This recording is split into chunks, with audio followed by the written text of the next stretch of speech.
This is the new Volkswagen Polo. Well, I say new, it's more heavily revised. Anyway, it's a little bit like a pair of Levi's jeans because it's reasonably stylish, it's comfortable and affordable. It's just not the most exciting choice of trouser. It's not like a snazzy pair of Boss slacks, is it? You might be wondering why the heck I've used Levi's as a reference, because Levi's is an American company, which is true, but the founder, Levi Strauss, he was a German. Just an excuse really, isn't it, for me to do a German accent again. Anyway, in this video I'm going to talk you through the updates that Volkswagen have made to this car on the outside, the inside, the technology. I'm going to take it for a drive. Anyway, I'm Matt Watson and you're watching CarWow. Buying a new car? Then head to CarWow and my team will help you find your next car at a fair price. CarWow, your one-stop car buying comparison site. Let's start this video by talking about the design of the Volkswagen Polo. So the big difference compared to the previous car, tail lights. They're more Golf-like, makes it seem a bit more grown up. Bit more expensive. You also have the Polo badge here, slightly different font than before. They've redesigned the rear bumper as well, and look at these cutouts here. Not so obvious on this one, but you can actually get this with chrome surround, so it's like some horrendous fake exhaust nonsense. Moving down the side, there's less changes. There's some new alloy wheel designs, and the alloy wheels range from 15 inches up to 17 inches on the GTI, but other than that, it's the same as before. Oh, apart from the fact you can get a black roof now on the car for a bit of contrast. Also, if you think this car is riding too high, you can actually get sport suspension on it, so it lowers it slightly. Anyway, at the front, you get some new lights. They also just point into the grille a little bit more. Big difference though is this, look. You actually have a daytime running light LED strip right across the front of the car. Also, the lower bumper is slightly redesigned as well compared to the previous generation model. And on this one, it looks like it's been styled on the robot Bender from Futurama. Can you see that? Anyway, starting price of this new Polo is £18,000. Though, if you click on the pop-up banner, follow the link in the description below, you can go to CarWow and save an average of £1,000 on a new Polo. In fact, if you want to do that at a later date after this video, or you're just recommending CarWow to friends, what you have to do is simply Google "Help Me CarWow" and my team and I help you choose the right car for you and get it for a fair price from one of our trusted CarWow dealers. Here on the inside of the Polo, there are a couple of major changes over the previous version. You get a new steering wheel, and it's now got the new Volkswagen logo. If I hadn't been told, I would not have known. You also get a new climate control system here with the slidey things that you get in the ID3. Though thankfully on this car, they've figured out that they should probably put some backlighting behind the slider so that you can actually see what you're doing in the dark. Now the entry level car actually just has old-fashioned like knob control, and I prefer an old-fashioned knob. Easier to use. Where an old-fashioned knob is a bit odd is here with the infotainment system. So this is the mid-level system, and it's a mixture of touch buttons like that and touch screen, and then a weird dial for tuning the radio and the volume. You can get a bigger screen than that. And the entry-level car has a smaller screen which looks like this. Now, the old Polo did get a digital driver display, but only as an option. Now, it is standard across the range, which is quite good because it's very easy to use and it has various displays and views and will provide you with all the information you could possibly need. Another thing that you need to know about this car is that these seats, they're standard on all but the entry-level car. I don't mean that you don't get any seats in the entry-level car, it's just that you don't get these sport seats, and they are nice. They hold you in place pretty well. In fact, the driving position in this Polo is good, and plenty of adjustment in the seating position itself. Look, I can jack up the seat as well. It's good if you're short. One thing that hasn't changed in this Polo is the quality. So the Volkswagen ID3, which is a later car, just doesn't feel as expensive inside as this Polo, because in the Polo you get soft touch materials on the dash and even here, and generally the feel of stuff is good. You even get a central armrest, which is a bit of a novelty in a small hatchback these days. It's also got loads and loads of storage cupboards, so there's a decent storage area there. You've got USB-C inputs there for your mobile devices. Decent sized glove box there. You have a place for your sunglasses, and obviously it's a bit rubberized on the inside so you don't scratch your lenses. You've got big sunshades and large vanity mirrors, which are illuminated, and large door bins, which can hold a big bottle. Anyone who says, why do you go on about big bottles in door bins? Believe me, a lot of the people I know, including myself, like to have a nice big bottle of water to keep hydrated on longer drives. I think that's all you need to know. Let's move into the back. While the Polo may be considered as being a small car, here in the back seats, it's surprisingly spacious. I mean, look at the amount of knee room I've got. Headroom's really good as well. People over 6 foot will be fine. You can also stretch your feet out a little bit under the seats in front, and the footwells are nice and spacious as well. That's really good. Something that's new in here though, look, we've now got USB-C ports for charging your mobile devices. Yay, moving with the times. Another thing I like about this car is ISOFIX anchor points. They're just uncovered, really easy to locate a baby seat on those, and there's enough space back here that you can even fit a bulky rear facing seat in the back of the car, no hassle at all. But while it is roomy, there is another small car which is even roomier. If you want to find out what it is, click on the pop-out banner up there for the link in the description below to watch my video review of that particular car. As with the back seats, the boot on the Polo is pretty large for a small car. 351 litres of space, which is good though. It's not quite as big as a very similar car, over 380 litres of space. Click on the pop-out banner up there for the link in the description to find out what that car is. Anyhow, what I like about the boot is this: there's not really much of a load lip to lift stuff over. You've got a storagey area there, hooks where you can hang things off. I like this as well. So you want to get to the underfloor storage, those little bits there hold this cover up. And then you've got this empty spare wheel well, which you could put stuff in. Probably better putting a spare wheel in there. It's £100 optional extra. You'll be thankful of that if you get a puncture.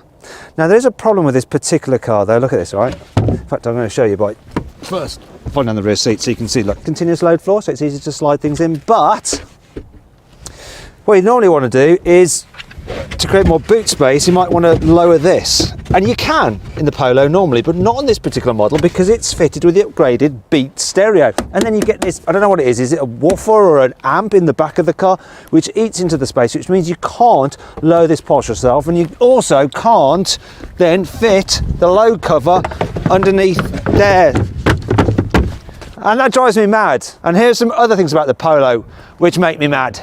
Volkswagen have tried to be all cool, man, by making the cup holder shape like an octagon, but the effect of that is that it doesn't hold your bottle quite as tightly as it could do, so you do risk spillage, especially if you extend the armrest. I mean, oh dear, look at that. I'm sorry, but those drum brakes not only look old-fashioned, but they're ugly as hell. I mean, come on Volkswagen, surely you can fit disc brakes to the back of the car. Look where Volkswagen has rather inconveniently put the voice control button for this car. It's over there. Normally you have them on the steering wheel because the idea is you don't have to take your eyes off the road to operate it, because that's the whole idea behind voice commands. Yeah? You're going to have to, if you're going to press that button, aren't you? And look what happens when you press it on this car. You can purchase an activation code to enable voice control in the shop. So Volkswagen have gone and copied the very worst of the internet. An in-app purchase. Brilliant. There's only one non-cost colour available on the Polo, and that's a flat grey. Every other paint scheme you have to pay extra for. This purple is £610. Do you know what? I really want to chill, so I'd love to just rest my arm on the window ledge with the window open. Oh no, the rear windows don't go all the way down. That has thwarted my plans for added comfort. Thankfully, this car has plenty of cool features to help make up for all this. Here's 5. You can get a built-in dash camera for the car, so if you're involved in the accident, you can use the footage to prove your innocence. However, you can upgrade that further to a surround view camera system which operates even when you're parked. So if someone tries to break into your car, it'll notify you. You can see what's happening on your mobile phone remotely. If your IVF round was a little bit more successful than you initially hoped and you end up with surprise triplets, don't worry, because the Polo has 3 ISOFIX anchor points, 2 in the back, but a bonus set here on the front seat as well. This may be a small affordable hatchback, but every Polo apart from the very entry level version gets VW's IQ light, so dot matrix LEDs, so they can blank out part of their beam so you don't dazzle oncoming drivers. The Polo has a dedicated runner for the rear seat belt which holds it in place so that when you fold the back seats down, the seat belt doesn't snag on them like it does in so many other cars, and that just drives me absolutely crazy. It makes me go ah! Ah! Ah!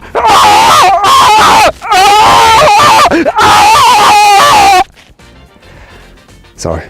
Here's another nice Volkswagen-y attention to detail thingy-majig. Look, the way you have these little rubber veins on the weight which keeps the cord taut for the load cover. And it's got those veins because when it starts rattling around the cabin and bouncing about when you go around the corner, it damps the weight so it doesn't make a sound which would really get on your tits. Before I drive the car, let's talk about the engines. So the entry level engine is a 1 litre 3-cylinder naturally aspirated petrol with just 80 horsepower. You don't want that because you wouldn't be able to pull the skin off a rice pudding. Then you can have a natural gas engine. It's a 1 litre again, but this time it's got 90 horsepower. Then there's this engine here, which is a 1 litre turbo petrol with 95 horsepower, which you can get with a 5-speed manual or a 7-speed automatic as an option. Then there's a 110 horsepower version of that engine, which you can only get with the 7-speed automatic. And finally, at the top of the range, there is the Polo GTI with a 2 litre turbocharged petrol engine. Once again, that's a 7-speed automatic only. Anyway, which one should you go for? Well, what I'm going to do is configure my ideal Polo in terms of engines and trim combination. I'm going to do it through CarWow. If you want to see what that car is and the saving I've got through CarWow, click on the pop-out banner up there for the link in the description below. I've done it all for you, so you don't have to. Let's drive it. One of the good things about the Volkswagen Polo is that it has a big car feel to the way it drives. When you're going on the motorway at speed, you don't get much wind noise or tyre noise like you do from some other small cars. It also feels really solid and stable. That's one of the great things about it. Now, the engine in this car, the 95 horsepower, is just about enough in terms of punch for keeping up with motorway traffic and overtaking without too much hassle. It is a bit of a shame it doesn't have an extra gear though. 5 gears for a manual gearbox is a bit lame. You feel like you need an extra one on the motorway. So the 7-speed automatic is a better choice. The only problem with that is that when you're going around town and you're manoeuvring at very slow speeds, it's a little bit jerky at times. However, for the rest of the time, it is better than the manual. Not that the manual has any problems in terms of the gear shift. It's got a nice, precise feel to it, and the pedals are all nice and light. Speaking of which, shows the steering, which is good for going around roundabouts and when you're just pottering around town. Now, when you get on a faster road and the road gets a bit twisty, this Polo, even though you've got light steering and it doesn't really have that much feel through it, it still holds the road really well. I wouldn't say that it's a sporty feeling car, but it's definitely competent on the twisty bits, and that's really all you can expect for a car like this. If you want something a bit sportier, click on the pop-out banner up there to see my full in-depth video review of a slightly sportier small car. Now, if you buy a Polo, chances are you'll be spending quite a lot of time just driving it around town, and it is good around town. One of the main reasons is the suspension. It's good at dealing with bumps. You don't feel them. Occasionally over really rough surfaces, you do get it fidgeting ever so slightly. It's not the smoothest small car, but it's one of the smoothest small cars. All the control weights are good as well, so the brake pedal, you don't find that it's like really overly sensitive like certain French cars can be. It's just nicely measured, makes it easy to drive. Visibility is good as well. Decent view at the front, decent view at the back, good door mirrors, and that just makes it easier when you're trying to get through gaps in traffic or when you're driving in between cars, when you're passing people. Just gives you confidence. Now, one of the things that you can get for it is stiffened suspension. I don't think you need it. If you want a sporty Polo, get the GTI. Otherwise, you're best off just sticking with having it as comfortable as possible. There is one thing about it though that I'm not so keen on, and that is the fact that the engine, because it's a 3-cylinder, you do get quite a lot of vibrations from it, especially when it's stationary, and that does annoy me ever so slightly. And when you rev it as well, it goes like it's basically misfiring. It's one of my only complaints, really.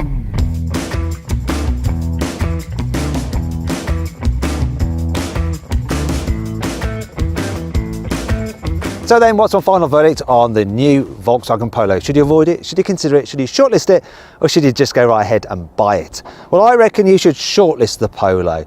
You know, it might not be the most stylish nor the most practical small car, but it's still an absolutely brilliant all-rounder. I hope you all enjoyed the video. If you did, give it a like. If you didn't, give it a dislike. Let me know some other videos you'd like to see in the comments below. If you click on those windows there, you can watch some more videos. And if you click on that box there, you can find out how you can sell your car through CarWow to get a great price for it.